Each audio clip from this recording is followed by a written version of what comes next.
जी बिस्मिल्लाहिर्रहमानिर्रहीम। अस्सलाम वालेकुम डियर स्टूडेंट्स।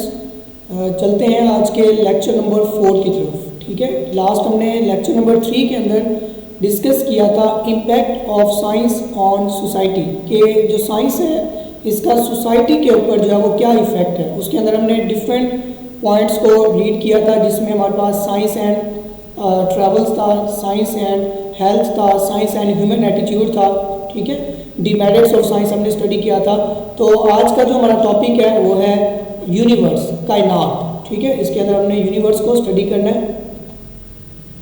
इसके इंडेक्सेस में सबसे पहले हमने यूनिवर्स को डिस्कस करना है और उसके बाद हमने चेक करना है कि यूनिवर्स का जो फ्यूचर है वो क्या होगा। जी, सबसे पहले universe, the big bang theory. Big bang English के वर्ड है जिसका मतलब होता है बहुत बड़ा धमाका, बिग बैंग। ठीक है, बिग बैंग थ्योरी पेश की गई अबाउट द यूनिवर्स। यूनिवर्स के बारे में is the most widely acceptable theories with regards to the origin of universe. यानी कि यूनिवर्स, कायनात जो वकूअ पज़ीर हुई, यानी कि जो कायनात जब से स्टार्ट हुई है उसके बारे में एक थ्योरी पेश की गई। बिग बैंग थ्योरी उसको कहा जाता है। इसके अंदर फुल डिटेल मौजूद है इसकी कि जो आपकी कायनात है, जो आपकी यूनिवर्स है, ये किस टाइम और कब से इसका आगाज़ हुआ। अकॉर्डिंग टू बिग बैंग, इस बिग बैंग थ्योरी के according the universe was created sometimes between 10 billion and 20 billion years ago from a cosmic explosion that hurled matter in all directions. वो कह रहे हैं इस बिग बैंग थ्योरी के मुताबिक ये जो यूनिवर्स है ये तकरीबन 10 बिलियन से लेके 20 बिलियन साल्स पहले ये जो है ना एक धमाके के बायस पेश आई, यानी कि बहुत बड़ा धमाका हुआ। ठीक है, मैटर का, जिसकी वजह से ये जो यूनिवर्स है ये उस धमाके के सबब जो है ना प्रोड्यूस हुई, इसलिए इसको बिग बैंग यानी कि बहुत बड़ा धमाका कहा जाता है। और वो जो मैटर था वो तमाम डायरेक्शंस के अंदर फैल गया। कहा जाता है कि जब यूनिवर्स स्टार्ट हुई तो वो जो मैटर था एक बहुत बड़ी अमाउंट के अंदर उसको एक जगह पर वो स्टोर था। जैसे ही धमाका हुआ तो उस धमाके के बाद ये जो तमाम मैटर था ये इस पूरी यूनिवर्स के अंदर जो है ये फैल गया, पूरी स्पेस के अंदर।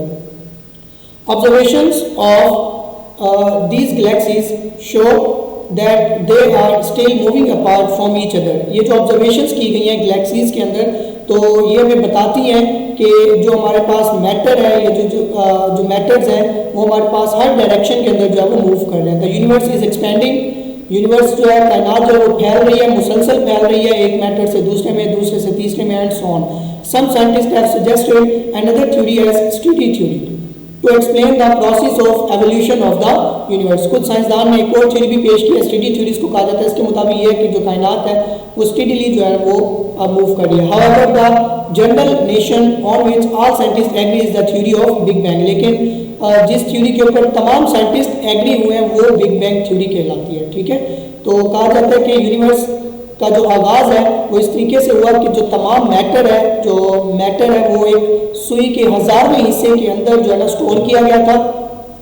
तो ड्यू टू ग्रेविटी उनके अंदर रिपल्शन की फोर्स हुई और इतनी ज़्यादा रिपल्शन हुई कि उन्होंने एक दूसरे को क्या किया, रिपेल किया। रिपल्शन के प्रोसेस के साथ तमाम जो मैटर था वो पूरी जो स्पेस थी उसके अंदर फैल गया।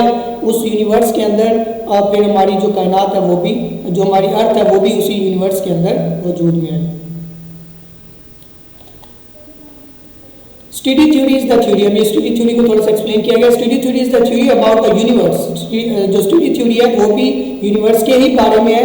And the observations by the astronomers have shown that the galaxies are moving away from each other and the universe seems to be expanding. और जो हमारे एस्ट्रोनॉमर्स हैं, एस्ट्रोनॉमर्स किसको कहा जाता है, खलाबाज, जो कि हमारे फल्कियात होते हैं, खला के अंदर जाते हैं, स्पेस के अंदर जाते हैं, एस्ट्रोनॉमर्स उनको हम कहते हैं। तो जो एस्ट्रोनॉमर्स होते हैं उनकी रिसर्चेस के मुताबिक, उनकी ऑब्जर्वेशंस के मुताबिक जो गैलेक्सीज हैं वो जो कहकशां है वो क्या हो रही है, एक्सपैंड हो रही है, एक्सपैंड होती हुई दिखाई देती है। The theory shows that the new matter is always being created to fill the space left by this expansion. यानी कि होता ही है कि न्यू जो भी मैटर आएगा वो पुराने मैटर की जगह को जैसे फैल रहा है, तो एक मैटर निकलेगा उसकी जगह पे एक और मैटर आ जाता है, फिर वो वहां से रिमूव होगा तो उसकी जगह पे एक और मैटर आ जाएगा। इस तरह से जो यूनिवर्स है वो क्या हो रही है, मुसलसल एक्सपैंड होती जा रही है। The new matter moves apart जो न्यू मैटर होता है वो दूर चला जाता है एंड फॉर्म्स गैलेक्सीज, और वो क्या बनाता है, गैलेक्सीज बनाता है विच कंटिन्यूज टू मूव अपार्ट। और फिर वो अपना ये नहीं कि उसने एक गैलेक्सी बनाई और स्टॉप हो गया, नो, वो मुसलसल मूविंग के अंदर है, मुसलसल आपकी जो यूनिवर्स है वो क्या हो रही है, एक्सपैंड हो रही है। इट हैज नो बिगनिंग और एंड, ना इसका कोई बिगनिंग है और ना ही इसका कोई एंडिंग पॉइंट है। ये कौन कह रही है, स्टडी थ्योरी कह रही है कि ना तो अर्थ का यूनिवर्स का कोई बिगनिंग पॉइंट है और ना ही इसका कोई एंडिंग पॉइंट है, but in a steady state. लेकिन कौन सी स्टेट में, स्टडी स्टेट के अंदर।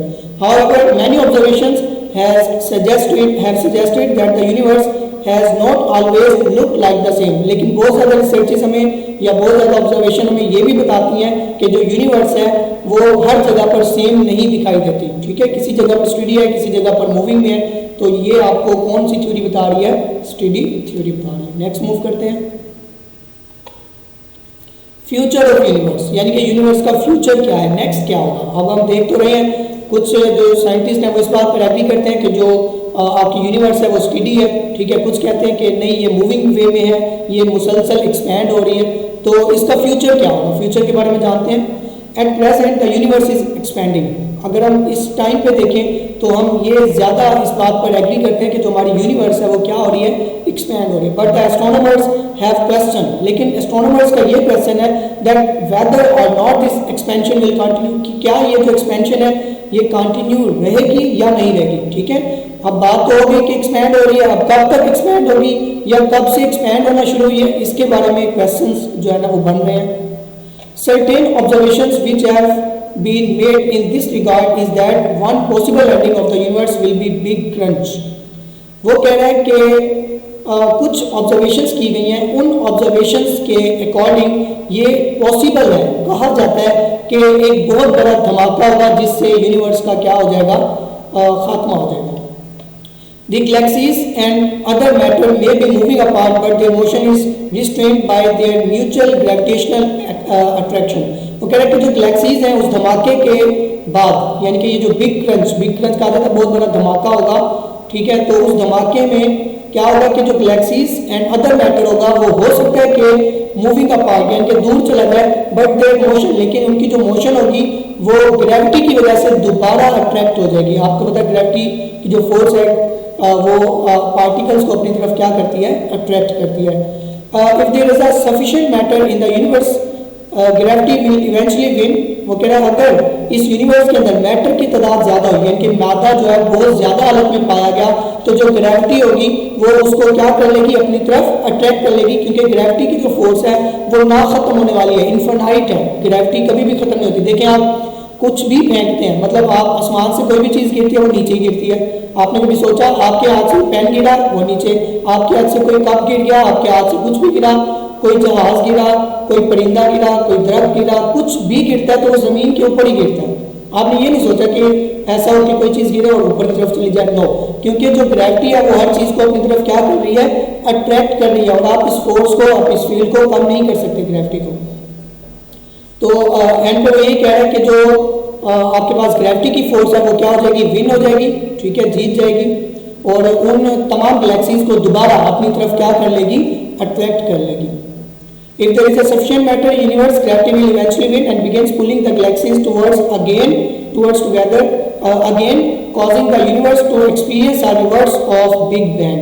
ठीक है, तो वो कह रहे हैं कि ये सारा प्रोसेस जो है गैलेक्सीज को अपनी तरफ अट्रैक्ट करेगी, जो ग्रेविटी है आपकी, ठीक है, और ये बिग बैंग का उल्ट प्रोसेस हो जाएगा फिर, the big crunch. However there is a possibility that there is not enough matter, लेकिन अगर इनफ मैटर ना हुआ तो फिर क्या होगा, the universe of for the big crunch to happen, तो फिर ये हो सकता है कि बहुत बड़ा धमाका और वो जो गैलेक्सी सेपरेट हुई थी वो दोबारा हम कंबाइन ना कर पाए। This means that if it is happens then the universe will continue to expand forever। और अगर ऐसा हो जाता है तो यूनिवर्स जो है वो हमेशा के लिए क्या होती रहेगी, एक्सपैंड होती रहेगी। ठीक है जी, तो उम्मीद करता हूँ आपको ये टॉपिक क्लियर हो गया होगा। तो नेक्स्ट इंशाल्लाह हम कल स्टडी करेंगे, तब तक के लिए अल्लाह हाफिज़, थैंक यू।